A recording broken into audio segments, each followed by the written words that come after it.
ఒకసారి ఆయన నీ సమాధి దగ్గరికి వచ్చి నిలబడగానే నీ జీవిత విశేషం అంతా కనబడుతుంది. ఇతన్ని పిలుద్దామా వద్దా?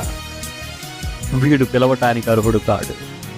బ్రతికినంత కాలం ఏమి తినాలి, ఎలా బ్రతకాలి, ఎలా సుఖపడాలి అనుకున్నాడు వీడు.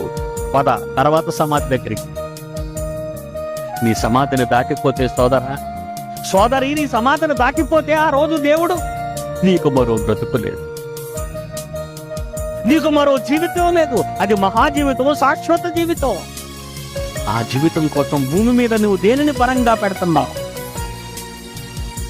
ఊరికి వెళ్ళడానికి బట్టలు సర్దుకుంటావు, క్యారేజ్ కట్టుకుంటావు, డబ్బులు దండిగా పట్టుకుంటావు, ఎక్కడికి వెళ్ళాలో నిర్ణయించుకుంటావు, నెల ముందుగానే ఆలోచిస్తావు.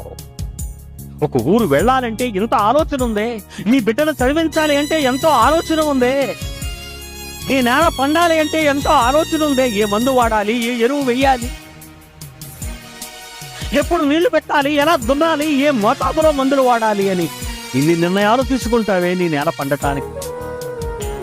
చచ్చిపోయిన మరుక్షణమే నువ్వేమైపోతావో, ఎక్కడికి వెళ్ళిపోతావో, నీ బ్రతుకు ఏమవుతుందో అని ఏ రోజైనా ఆలోచిస్తున్నావా సోదరి?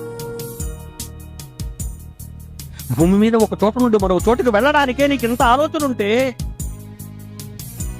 ఒక ప్రాంతం నుండి మరో ప్రాంతానికి వెళ్ళడానికే నీకు ఇంత ఆలోచన ఉంటే, ఇంత ఖర్చు ఉంటే, ఈ లోకాన్ని విడిచిపెట్టి నీ తండ్రున్న లోకానికి నువ్వు వెళ్ళటానికి భూమి మీద ఏం చేస్తున్నావో ఆలోచించి చెప్పు.